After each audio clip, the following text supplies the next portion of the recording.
우리는 생활 속에서 애착이라는 것을 한 사람 다 갖고 있는 것 같습니다. 저 같은 경우는 왠지 모르게 이 커피에 애착을 갖게 됩니다. 왠지 커피만 있으면 내 주위에 사람이 있는 것 같고 내 주위에 무엇인가 이야기를 나누는 사람이 있는 것 같아서 이 커피에 상당히 애착을 하게 됩니다. 아마 여러분들도 각자 애착하는 게 다 한 가지씩 있을 거예요. 그래서 집안을 살펴보면 버리지 않고 쓸모도 없는데 버리지 않고 꼭꼭 모셔놓는 것이 있을 것입니다. 남들은 전혀 신경 쓰지도 않는데 나 홀로 꼭꼭 숨겨놓는 것들이 때로는 냉동실에 때로는 거라지에 이렇게 숨겨져 있습니다. 오늘 신약의 누가복음에는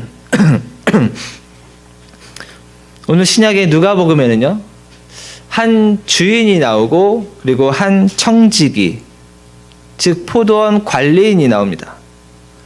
그런데 이 둘은, 이 주인과 이 관리인, 이 청지기는 포도원 밭이죠. 포도원 밭에 엉뚱하게 심겨진 무화과 나무에 애착을 갖고 있습니다. 포도원 밭 주인이 그 밭에 와서요, 그 관리인, 청지기에게 올해 포도가 얼마나 수확했습니까? 올해 포도 열매가 얼마나 풍성하게 맺었습니까? 이렇게 묻질 않아요. 오히려 이 주인은 포도원 밭의 포도에는 관심이 없는 듯 신경을 쓰지 않고 오히려 포도원 밭에 엉뚱하게 심겨져 있는 한 그루 무화과 나무에 애착을 갖습니다. 왜일까요? 왜 포도원 밭에 포도에 애착을 갖고 있는 것이 아니라 거기에 심겨진 한 그루 무화과 나무에 애착을 가질까요? 저도 이유는 모르겠습니다. 여러분들도 여러분 거라지 속에 있는 버리지 못한 것을 보면서 내가 왜 이것을 버리지 못할까 생각해 보면 이유는 아마 없을 겁니다. 다만 그것이 나에게 흥미를 일궈내고 그것으로 인해서 내가 관심을 갖게 되고 그것을 간직하고 싶어하고 그것을 좋아하는 거예요. 그것이 애착이죠. 마찬가지로 그 주인도 이 포도원 밭에 엉뚱하게 심겨져 있는 그 한 그루 무화과 나무에 애착을 하고 얼마나 애착을 했는지 3년 동안 열매를 기다렸는데 열매가 없자 매우 화가 나서 바로 홧김에 말합니다. 싹둑 잘라버려라. 그런데 생각해보면 정말 이 주인이 잘라버려라 이 말을 하고 있는 게 아니에요. 홧김에 말하고 있는 것이죠. 우리도 그러지 않습니까? 정말로 좋아해서 무엇인가 사랑을 부었고 노력을 부었고 땀방울을 흘렸는데 결과가 좋지 않았을 때 에이씨 다 엎어버려 이렇게 말하지 않습니까? 정말로 사랑했는데 정말로 내 자녀를 사랑해서 노력과 시간과 이 모든 것을 다 들여부었는데 정말 이것만은 잘 되기를 위해서 이것에 사랑과 노력과 시간을 다 들여부었는데 그 결과가 헛수고인 것처럼 느껴졌을 때 우리는 화가 납니다. 그래서 화가 나서 홧김에 말하지 않습니까? 저희 부모는 저한테 이런 말을 자주 했던 것 같아요. 나가지고. 여러분 그런 말은 절대 하지 맙시다. 나가지고 뭐 이런 말은 절대 하지 맙시다. 물론 저희 부모가 정말 사실 문자 그대로 나가 죽으라고 말을 한 거겠습니까? 저한테 사랑을 부었고 시간을 부었고 노력을 부었고 정말 힘든 중에 밥 먹이겠다고 밖에 나가서 아침에 나가서 밤늦게까지 일하고 뭐 했는데 저의 모양과 모습을 보니 그 모든 결과가 나온 게 아니라 답답하니까 그렇게 말한 거겠죠. 저 같은 말 들어보신 적 있으십니까? 아마 지금 포도원 주인의 심정도 그런 거죠. 포도원이라는 그 포도밭 세상에서 포도에 관심 갖기보다는 한 무화과나무에 애착을 갖고 3년을 기다렸는데 열매가 없자 화가 난 겁니다. 그걸 거꾸로 생각해 보면요, 화가 난 만큼 애착을 갖고 있는 거예요. 화가 난 만큼. 그래서 홧김에 확 잘라버려, 이렇게 말하고 있는 거죠. 그런데 더 신기한 것은요, 그 관리인, 그 청지기는 주인보다 더 애착을 갖고 있습니다. 그래서 말합니다. 주인님, 내가 이 나무에 땅을 더 파고 더 거름을 줄 테니 한 해만 더 기다려 봅시다. 아니, 포도원 밭에 그 관리인은 포도 열매만 잘 열리고 풍성히 포도만 잘 수확하면 되는데, 엉뚱하게 이 관리인마저도 주인님, 내가 이 땅을 더 파고 거름을 더 줄 테니 이 무화과나무 한 해만 더 기다려 봅시다 라고 말하는 거예요. 저는 사실 이 비유의 말씀, 오늘의 이 신약의 말씀을 매우 좋아합니다. 왜 좋아하냐면요, 이 관리인, 이 청지기의 말이 매우 저에게 와닿기 때문입니다. 여기서 청지기는요, 여기서 이 관리인은 이렇게 주인에게 말하지 않아요. 주인님, 조금만 기다려 보세요. 아주 풍성한 열매를 맺을 것입니다. 주인님, 조금만 기다려 보십시오. 주인님이 만족할 만한 아주 커다란 무화과 열매를 만들 겁니다. 이렇게 말하지 않았다라는 거예요. 그 관리인, 그 청지기는 주인님, 조금만 기다려 보십시오. 아주 기적이 일어날 겁니다. 이렇게 말하지 않았다는 거예요. 주인에게 어떤 현란한 유혹을 하지 않습니다. 주인에게 어떤 기적 같은 일이 일어날 것입니다 라고 어떤 환상적인, 어떤 이상적인, 어떻게 보면 뜬금없는 믿음의 말을 하지 않았다라는 거예요. 그는 오히려 내가 땀을 흘려서 땅을 한번 더 갈아엎어 보겠습니다.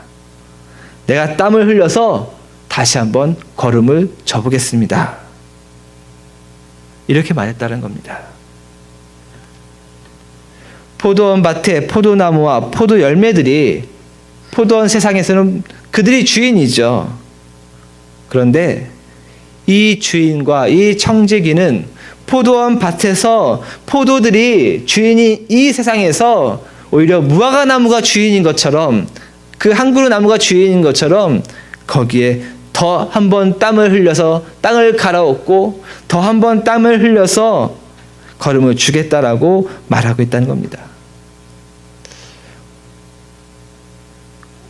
우리 믿음의 그리스도인들이요, 때로는 뜬금없는 엉뚱한 믿음의 이야기를 할 때가 있습니다. 기적이 일어날 거예요. 어느 날 하늘의 축복이 떨어질 거예요. 가만히 있으면 어느 순간 무엇인가 거대한 일들이 일어날 겁니다 라고 말한다는 거예요. 그러나 오늘 말씀에 이 청지기는 그렇게 말하지 않습니다. 포도원 세상에서 포도 열매가 주인이고 포도나무가 주인 대접을 받아야 하는 세상에서 3년간 열매를 맺지 못한 한 초라한 무화과나무, 그런데 그 무화과나무가 보면요, 이방인처럼 심겨져 있는 거예요. 포도원 밭에 한 나그네처럼 심겨져 있는 겁니다.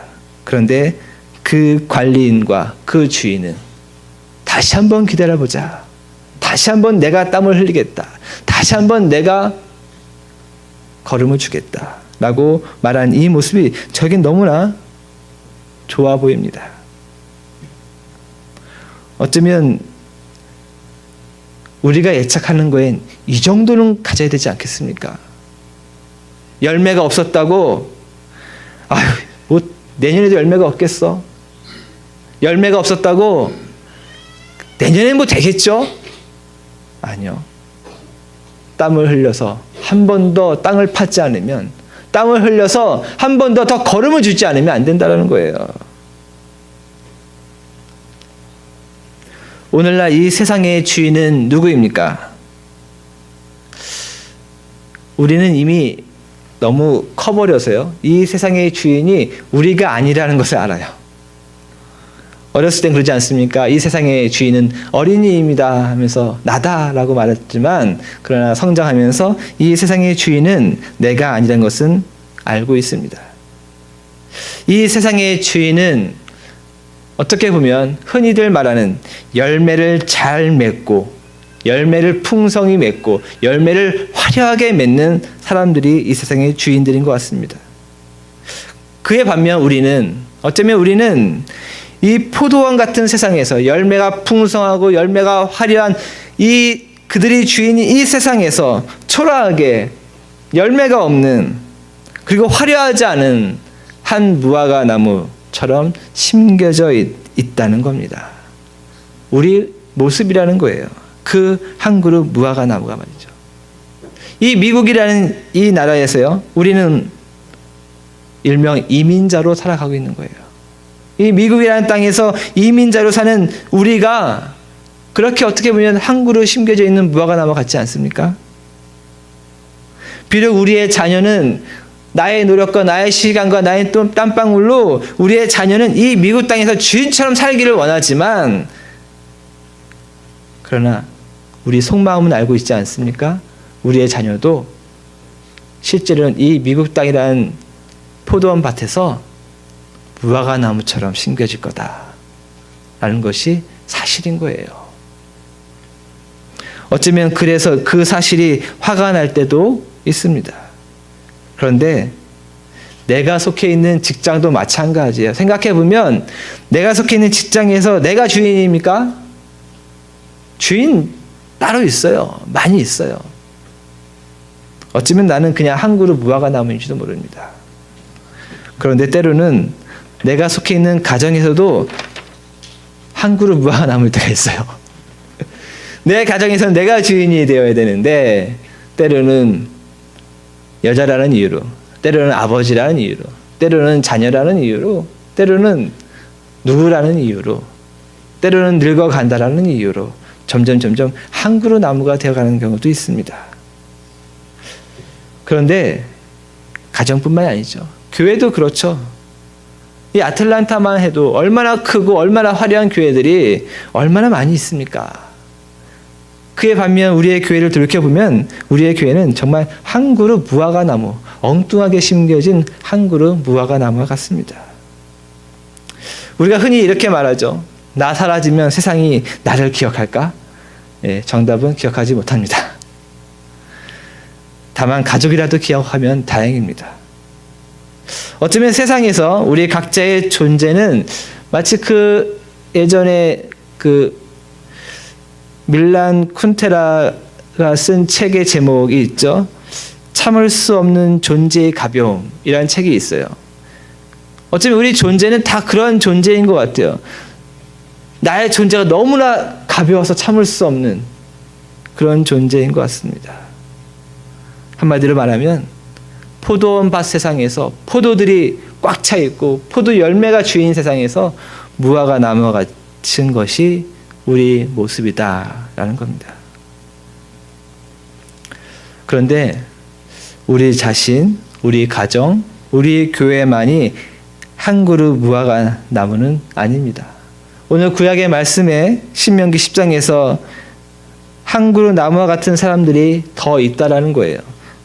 거기 보면 이렇게 되어 있습니다. 사람을 외모로 보지 아니하시며 뇌물을 받지 아니하시고 고아와 과부를 위하여 정의를 행하시며 나그네를 사랑하여 그에게 떡과 옷을 주시나니 너희는 나그네를 사랑하라. 전에 너희도 애굽 땅에서 나그네 되었습니다. 이 말씀에서 보면요, 세상의 주인이 아닌, 세상에서 풍요롭고 화려한 이들이 아닌 고아와 과부와 나그네를 위하여서 하나님께서 정의를 행하시고 그들을 사랑하시고 그들에게 떡과 옷을 주신다라고 하나님을 소개합니다. 한 그룹 무화과 같은 사람들을 사랑하시는 하나님의 모습을 우리에게 보여주고 있다는 겁니다. 우리 주위에는 나와 같은 사람들이 너무나 많아요. 사실 한 그룹 무화과 같은 나무들이, 한 그룹 무화과 나무 같은 사람들이 사실은 돌아보면 어쩌면 포도원의 포도보다 더 많이 있는지도 모릅니다. 그런데 하나님께서는 그 한 그룹 무화과 나무 같은 사람들을 사랑하신다는 거예요. 여기서 보면 이 신명기 말씀에 보면요, 이 하나님을 소개할 때 이렇게 소개합니다. 사람을 외모로 보지 않는다라고 말씀하십니다. 사람의 화려한 열매로 하나님께서 그 사람을 받아주거나 그 사람의 화려한 어떤 그 경력의 열매로 그 사람을 더 사랑하거나 그러지 않는다는 것입니다. 사람의 화려한 경력이나 학력이나 어떤 것으로 하나님께서는 움직이지 않는다는 것입니다. 오히려 고아와 과부와 나그네를 향하여서 사랑하신다라고 말씀하십니다. 고아와 과부, 나그네 같은 사람 비교해 보면 경력과 이력과 학력이 화려한 사람에 비하면 나그네 같은 사람이에요. 무화과 같은 사람들입니다. 그런데 그들을 사랑하신다는 거예요. 또한 말씀에 뇌물을 받지 않는 하나님이라고 소개합니다. 사람의 풍요로움에 사람이 풍요로워서 사람이 부해서 그 많은 것에 흔들리지 않으시는 하나님이다라는 거예요. 여러분의 하나님은 사람의 부함에 흔들리지 않으시는 분입니다.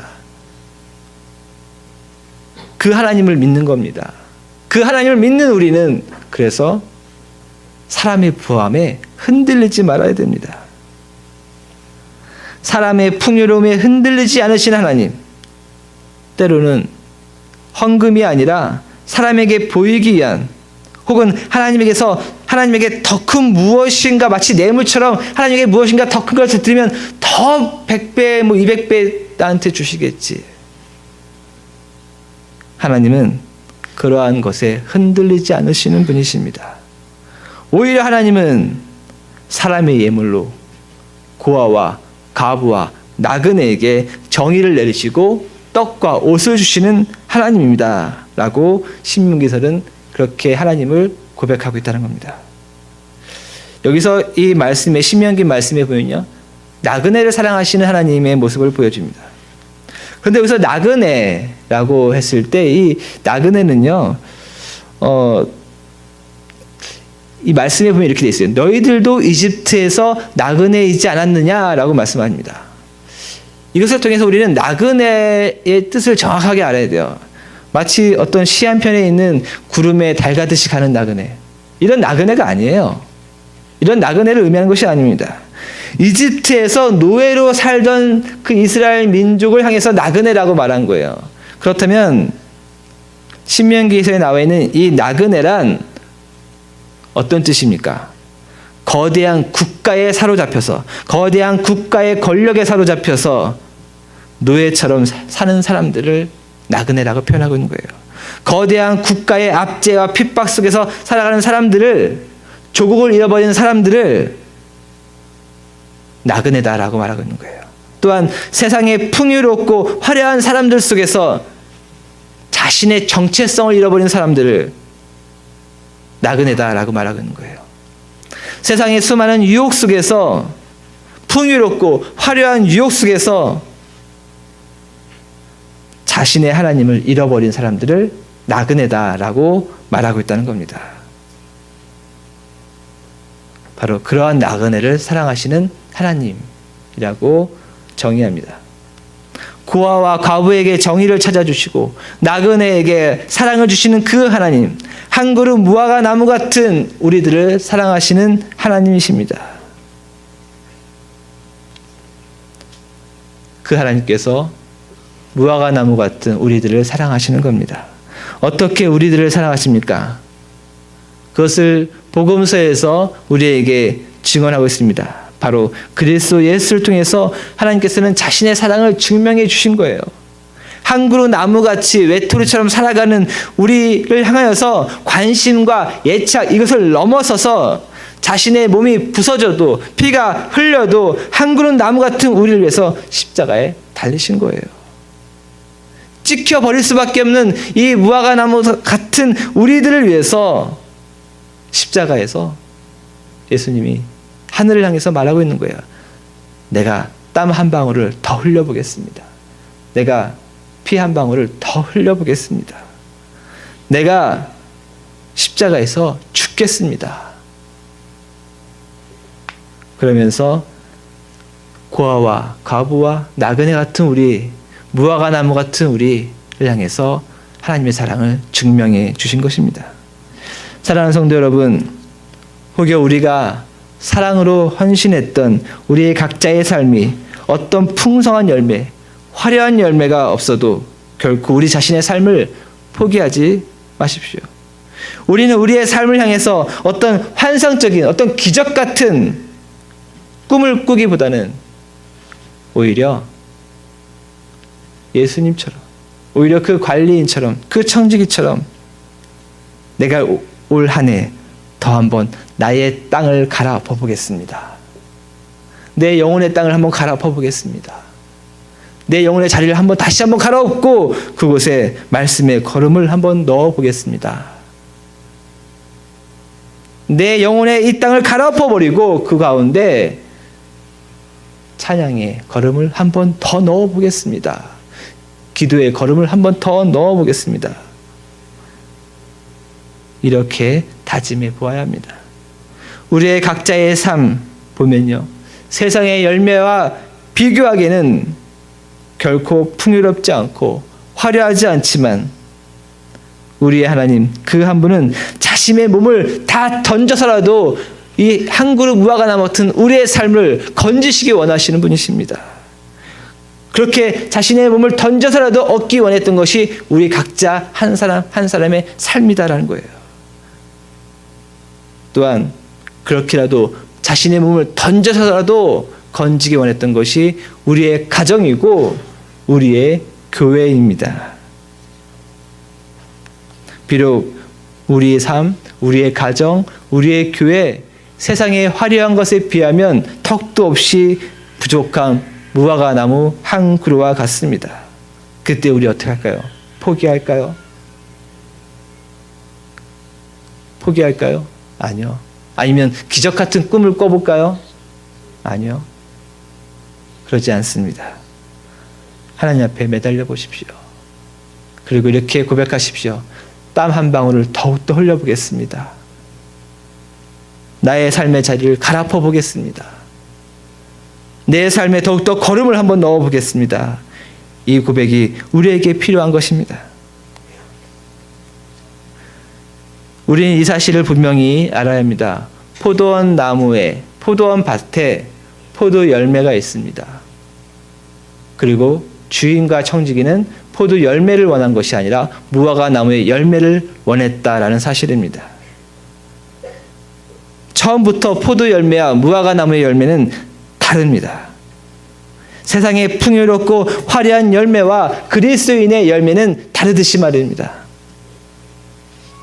하나님이 우리의 삶에 찾아오셨을 때 하나님께서 우리의 삶 가운데 찾으시는 것은 이 세상의 화려하고 풍요로운 그 열매가 아니라는 거예요. 이 세상의 주인 같은 사람들의 그 풍요로움과 화려함을 원하신 것이 아니라 그리스도인의 삶의 자리에 오신 그 하나님께서는 그리스도인의 열매를 원하시는 것입니다. 그것은 무엇입니까? 성령의 열매 밖에는 없다라고 생각해 봅니다. 사도 바울은 갈라디아서 5장에서 이렇게 증언합니다. 내가 이르노니 너희는 성령을 따라 행하라. 그리하면 육체의 욕심을 이루지 아니하리라. 육체의 소욕은 성령을 거스르고 성령은 육체를 거스르다니 이 둘이 서로 대적함으로 너희가 원하는 것을 하지 못하게 하려 함이니라. 여기서 이 말씀은요, 거룩한 영을 따라서 성령의 열매를 맺으라라고 우리에게 주원합니다. 너희들이 포도가 주인인 포도원 세상에 심겨졌을지라도 너희들이 세상에 풍요롭고 화려하고 이러한 사람들이 세상의 주인 같은 이러한 세상 속에서 우리가 심겨졌을지라도 너희들은 그것을 쫓아가지 말라라고 말씀하시는 거예요. 그리고 이것을 쫓아가라. 거룩한 영을 쫓아 성령의 열매를 맺어라 라고 말씀합니다. 그것이 우리에게 알려져 있는, 잘 알고 있는 성령의 열매입니다. 사랑, 희락, 화평, 오래 참음, 자비, 양선, 충성, 온유, 절제. 이것입니다. 이것이 바로 성령의 열매요. 하나님께서 우리 가운데서 찾으시는 열매이다.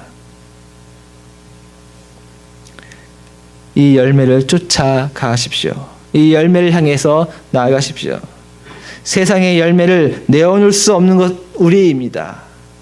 세상의 열매를 내어놓을 수 없는 고아와 과부, 나그네 같은 우리가 정말로 쫓아갈 것은 성령의 열매, 그것임을 우리는 고백해야 되겠습니다. 이때 우리의 삶을 되돌아보면서, 이때 우리의 가정을 돌아보면서, 이때 우리의 교회를 돌아보면서 여러분, 어떤 기적 같은 어떤 환상적인 것 아니면 세상적인 어떤 것, 그것이 아니라 한마디의 고백과 함께 성령의 열매를 품는 여러분 되시길 바랍니다. 내가 더 한번 땀을 흘려보겠습니다. 다시 한번 내 영혼의 자리를 갈아엎어 보겠습니다. 다시 한번 내 자리에 헌신의 걸음을, 기도의 걸음을, 땀방울의 걸음을, 이 걸음을 한번 넣어보겠습니다. 이것을 통하여서 성령의 열매를 맺는 나의 삶, 성령의 열매를 맺는 가정, 성령의 열매를 맺는 교회 되기를 주님의 이름으로 축원드립니다.